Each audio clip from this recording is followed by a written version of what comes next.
was taught the only reason you kill is for two reasons.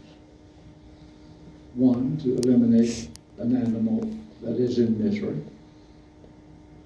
or for food. Anything else, there is no reason or purpose. And to do otherwise, as we were growing up, to get in trouble. You would be punished for doing that which you shouldn't have done.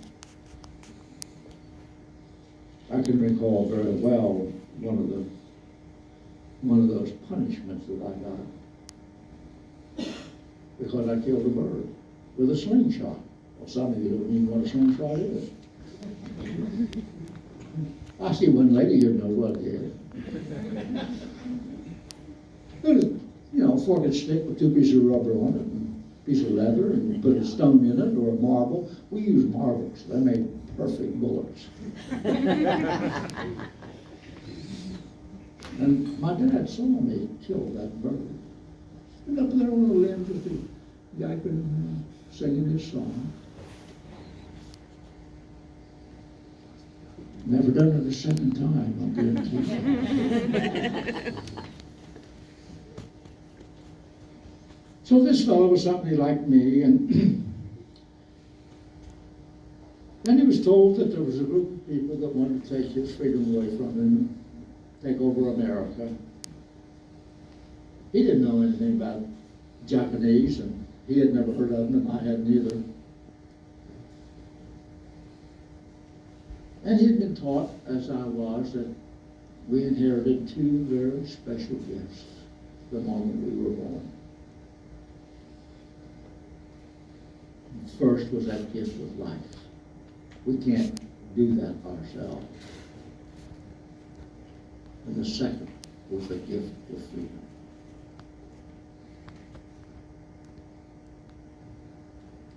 He decided that it was his obligation to do his part to protect that freedom, and off he wanted to go to the Marines.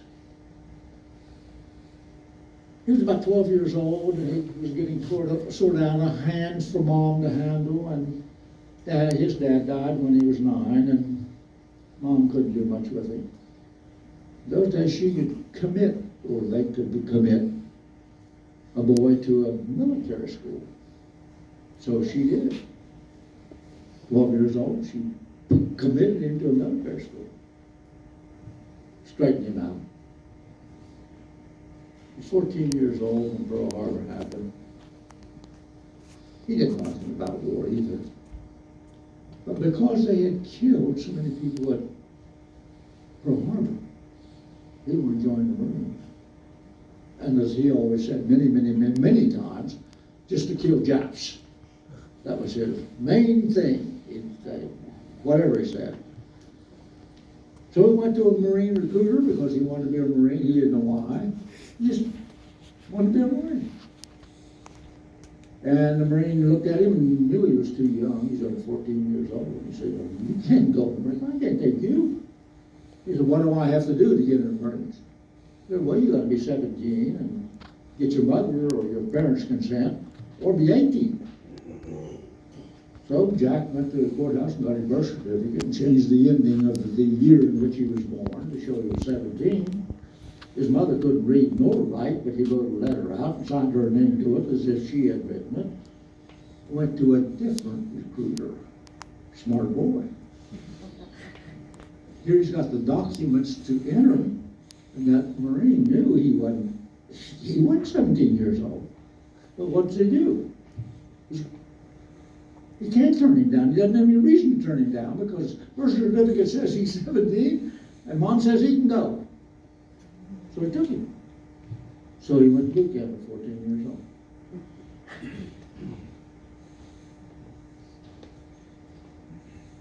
He ended up on Iwo Jima. One day, they hit the beach that morning, and they were all pinned down on the beach. Outfits had been completely separated and destroyed, and organization was gone. They didn't know who belonged to what outfit. It wasn't important anyway. Everybody was a Marine, period. Jack was a PFC. He got PFC because he graduated boot camp. He picked 5 other Marines and said, come with me. He still had that thought in his mind. He wanted to do what he's been saying all the way along. He wanted to kill Japs. Well, he hadn't been able to do that yet. He just got there. So he got those 5 guys with him, 5 Marines. They took off, headed toward the battle area where there were real fighting going on. And as they were approaching the heavy part of the conflict, they jumped in a big shell hole. And as they were in there preparing to, deciding what they were going to do from there, hand grenade came in the shell hole from the Japanese. The other Marines vacated the shell hole, but Jack grabbed the hand grenade and stuck it in the sand. Got his hand out, but then it went off. Got him all the right side. Knocked him unconscious. When he came to, he was lying on his back. Nobody else in the hole with him. He gets up and finds his M1 rifle because he had dropped it naturally when he got hit. This was in the sand, so instead of staying on the ground like he should have, he got up and he was trying to get the bolt to work on the weapon. The second grenade came in. He grabbed that one and stuck it in the sand. It was a dud. Then he passed out again.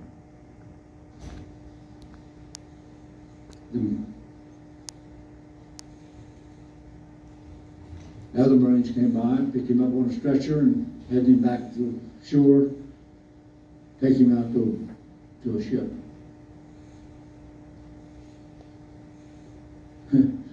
Funny how things work. As they were running, all of them bent over, staying low so that they wouldn't get hit. And a mortar, they heard a mortar coming, so they just dropped him and run.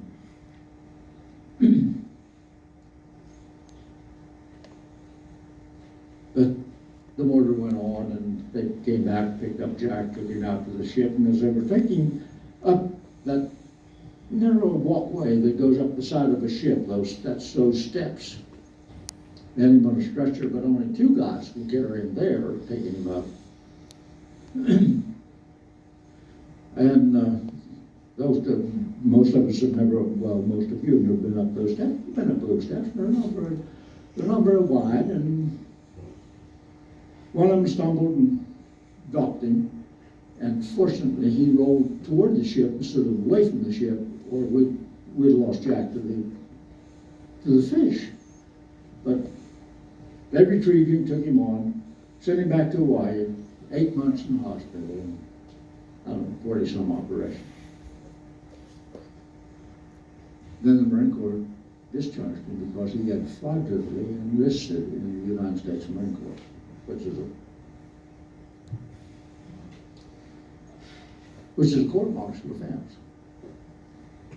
But they discharged him rather than court-martial him, sent him home. He's down back in North Carolina and gets a call from the White House. And whoever called him said, "The President wants you to come to the White House, get a medal." Well, he was like me. He had never heard of the Medal of Honor, didn't know what it was, or even that he was going to get one, or nothing. He said, "I don't want to go. I'm not going to go there." It didn't want anything to do with Washington. So they had to send a Marine to come and get him.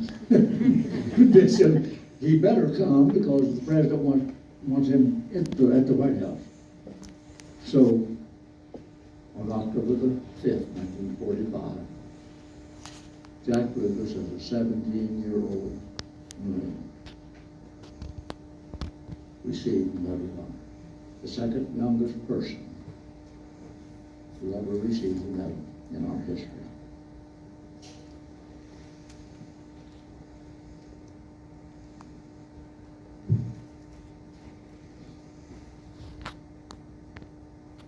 Why do I tell the story? I do so because of our obligation to each other. I couldn't have survived. Jack couldn't have survived. There are many in this room who could not have survived if they'd been alone. We need each other. We must support each other. And this United States of America has got to come back together again, where we can really live up to those words. We are Americans living in the United States of America, the greatest country on earth. Thank you very much.